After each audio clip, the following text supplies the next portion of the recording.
Hi mga kabeshiwak, kung magaganda na katulad ko, char! So ngayon pala ay gumawa ako ng tupig. And alam niyo ba mga kabeshiwak na ang tupig ay mula sa Pangasinan at ito ay isang masarap na Filipino rice cake na gawa sa dinurog na malagkit na bigas, gata ng nyog, asukal na pula at piraso ng murang nyog or yung tinatawag nilang coconut strips. So ito ay binalot sa dahon ng saging at tradisyonal na iniihaw sa mainit na uling, ganon. Kaya ito nagkakaroon ng bahagyang smoky at medyo sunog na panlabas habang nananatiling malambot naman at chewy ang kanyang kaloob-looban, ganon. So ngayon naman mga kabeshi is gusto kong ipakita sa inyo the other way kung paano ko lutuin yung tupig gamit ng ating mahiwagang kawali. So ano pang hinihintay nyo? Welcome sa panlasang lot-lot. Charot! Charot lang! So gagamit po pala tayo dito ng banana leaves. Ayan. Frozen po ito. Nabili ko sa Asian store. So una is huhugasan ko muna to para naman malinis kapag gamitin natin. So ganito po yung kanyang itsura mga kabeshiwak. Sa mga hindi nakakaalam kung ano yung dahon ng saging or banana leaves.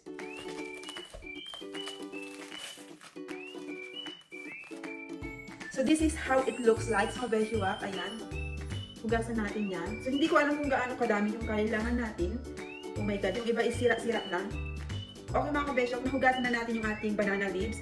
So ngayon naman, kailangan natin siyang i-dry. So kailangan natin siyang i-dry. Just like this. Yan. So kung nasa ano ka, tawag dito, kung nasa Philippines ka tapos naninirahan ka sa province, gano'n, madali lang kumuha ng saging. Kalimitan, nasa bakuran lang natin, di ba? Pero dito, ayan, dito sa Amerika, wala kang makitang banana leaves sa iyong bakuran. Madalang lang, pero may mga ibang tao dito na nagtatanim ng banana leaves, pero madalang lang. So dahil wala tayo, kaya bumili ako sa Asian store. Okay, so dry na siya. Ngayon naman is, idadalang natin ito sa ating apoy para yung pagka-crunchiness niya, kasi ito, malutong ito, may pagka-malutong ito. Kapag hindi natin ito dinarang sa apoy, is mapupunit yung ating banana leaves, gano'n. So, i-on natin yung apoy, and then, gaganyan lang natin siya. Madalian lang, a few seconds lang.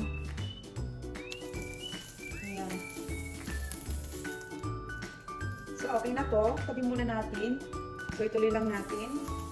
Oops. So, okay na yan. So, gagamit tayo ng shredded buko dito. So, yon, nasa garapon yung ating gagamitin kasi wala naman tayo dito buko na pwedeng pagbilihan. Ay, shoots! This is not buko anyway. Ang nabuksan ko is yung natabi ko. Wait lang. So, ito pala yun. Gagamit tayo ng coconut sports strings or shredded coconut or shredded buko. Ayan. My goodness, nabuksan ko tuloy yung ating natabi ko. Bili ko po ito sa Asian store. Patry natin kung pwede ba to. Oh, ito. So, strain lang natin dito sa ating strainer. Baka mayroon siyang sabaw. Oops. Wait lang, tikman natin.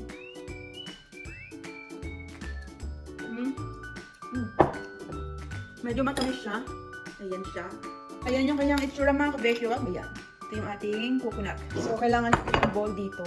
Lagyan natin dito. Then, maglalagay tayo ng brown sugar dito. Tapos, haluin natin siya. So, in-adjust ko na lang yung sugar na nilagay ko dyan mga kabeshiwak kasi matamis na yung coconut strips na ginamit natin. Tilalagyan na rin natin itong glutinous flour. Ayan. Wait lang. Lalagay pala tayo ng coconut milk. Ayan. Melted butter. Ayan. And then, i-mix na natin to.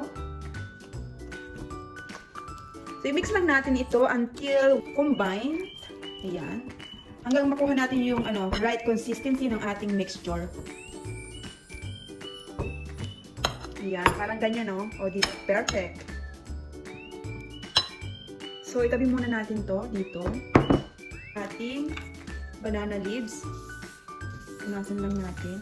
So, kailangan natin dito ng melted butter kasi i-brush natin dito sa ating banana leaves. So, i-make sure natin mga kabeshiwak na yung dahon ng saging is walang punit sa gitna. Super namimiss ko na ang tupig. Ilalagay na tayo dito.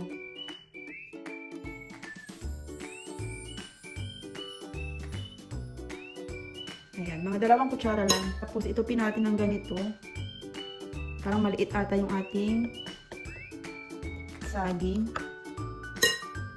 Sipihin natin ng ganyan. Tapos ganyan natin. Tupi ulit. Tapos kailangan natin siyang iganyan para hindi lumabas yung mixture natin. Ayan, di ba bongga? Wow! Okay. Tabi muna natin dyan. Bangon. Excited na ako mga kabeshok matikman tong ating tupig.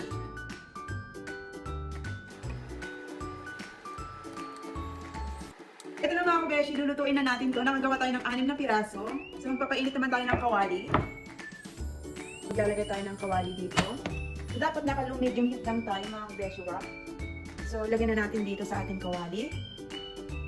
Ayan. Usually mga kabeshi, niluluto ang tupig sa Pangasinan is gumagamit sila ng mahabang ihawan. Tapos doon sa ibabaw is nilalagyan nila ng parang tin or yung parang yerba, lata, ganun. So dahil wala tayong ganon, ito yung ating gagamitin, yung ating kawali, tapos yung ating kalan. Hintayin lang natin siyang maluto. So kung nagba-brown na po yung dahon ng saging, i-flip natin ito para naman maluto the other side. Tapos keep cooking and flipping until you feel that the mixture is getting firm, ganon. Then you can also check the tupig from time to time, mga kabeshiwak, ganon. So make sure natin yung ating apoy is mahina lang yung kanyang init. Yan, silipin natin siya. Ayan, nag-uumpisa na siyang mag-brown yung ating banana leaves. Balik ka rin lang natin. Alright. So excited! So, makalipas ng ilang minuto, babalik ta rin natin ulit hanggang sa makuha natin yung perfect brown ng ating banana leaves dyan sa outer part. Tignan natin ha. So, dapat ayan. Diba, bongga? Nakakatuwa. So, kapag ganyan na yung kanyang outer part, mga kabeshi, okay na yan. So, ito na mga kabeshi, luto na po yung ating tupig. Tikman na natin to. Pasyang masarap at ang bango. Excited na akong tikman siya. So, ano pa hinihintay nyo? Tikiman time!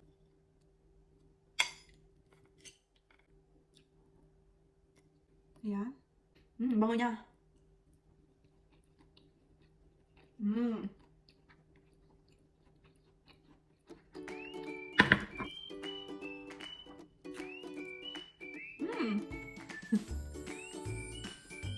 OMG. OMG, super sarap mga kabeshiwak. As in, this is winner. So alam niyo ba mga kabeshiwak, ng ambangon ng tupig? Bukas mo pala ng dahon ng saging, ay talaga namang aamoy mo na agad yung smoky and toasted na aroma niya. Medyo may pagka-crispy siya sa labas. Tapos kapag kinagat mo, ang lambot at chewy sa loob. Ganun. As in, nako, this is winner. Tapos, lasang-lasa yung gata. Tapos, sakto lang yung tamis. Ang sarap niya. Very comforting talaga ito. Perfect ito sa merienda mga kabeshiwa. Naku, kapag matitikman ito, tsaka makakalimutan yung mga sakit at hinagpis dyan sa puso niyo. Charot.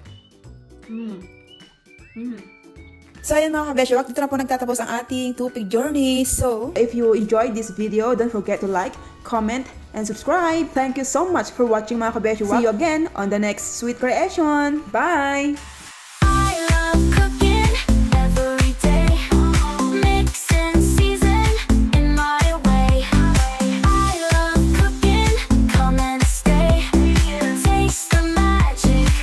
Display.